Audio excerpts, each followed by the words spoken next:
बेरगावनि फिस्लापारायाव हा खुरखानायनि गिथावना महर लादों, जेराव 60-70 बिगा माइ आबादथिलिया खुरखानायनि बेन्दोंआव।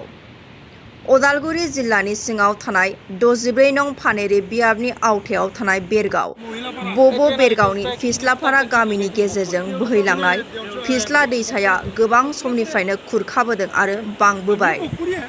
बिफानारिया खुरखानायखौ होबथानो जेबो राहा लायैनि जाहोनाव 60-70 बिगा आबाद दुब्लिया गिसिखानानै रायखसा मन'नाय बायदि दुब्लि हाखौ खोमालांबाय।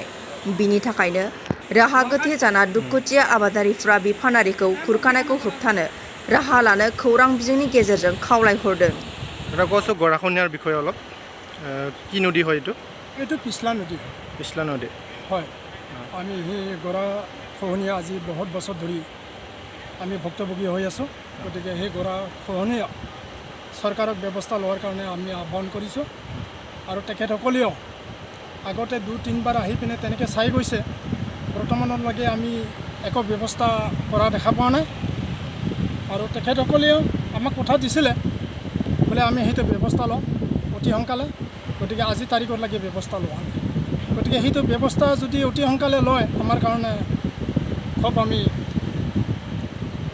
চৰকাৰৰ ফালৰ পৰা আমি কামনা কৰিম আৰু আমি সঁচাকৈ বহুতে কষ্ট ভুগি আছোঁ। এইবাৰো যোৱা বাৰিষাতো আমি তেনেকৈ মনৰ খুচিমতে নিজৰ খুচিমতে আমি তেনেকৈ খেতি বাতি কৰিব পৰা নাই। গতিকে আপোনালোকে সকলো দেখি আছে। গতিকে চৰকাৰৰ ফালৰ পৰা মই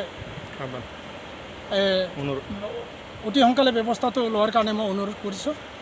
এনে কিমানমান বিঘা এই নদীৰ কবলত বা গৰাখহনীয়াত বিধ্বস্ত হৈছে? কিমানমান? এতিয়া মই জানামতে হ'লে মই দেখামতে জানামতে এই পিছলা নদীৰ পৰা দক্ষিণ আৰু উত্তৰ ছাইড দুই ছাইডে লৈ পিনে 60-70 বিঘামান তেনেকৈ ক্ষতি হৈছে।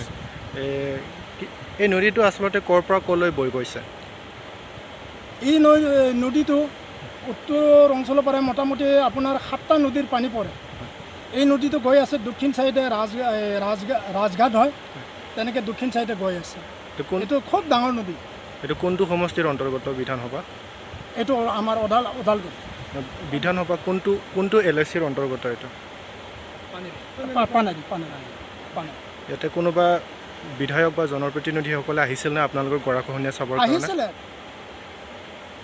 আগতে আহিছিলে, যোৱাবাৰো আহিছিলে। এইবাৰতো তেনেকৈ এটা আমি অহা দেখা নাই আৰু কোনো একো এটা গুৰুত্বপূৰ্ণ দিয়া নাই। এতিয়া আপোনালোকে ৰাইজে কি বিচাৰে? ৰাইজেতো আমি অতি সোনকালে যাতে এই ব্যৱস্থাটো লৈ যাম, এই ব্যৱস্থাটো লোৱাৰ কাৰণে আমি বাৰ বাৰ তেখেতসকলক আমি অনুৰোধ কৰি আছোঁ। আৰু আপোনালোকে এতিয়া কি বিচাৰে? আমি সেইটো বিচাৰিছোঁ ৰাইজৰ ফালৰ পৰা প্ৰত্যেকজন ব্যক্তিৰ যাৰ এই গৰাখহনীয়া আমাৰ ক্ষতি নাতি হৈছে, আমি অতি সোনকালে আমি গৰাখহনীয়াটো ব্যৱস্থা লোৱাৰ কাৰণে আমি বিচাৰোঁ।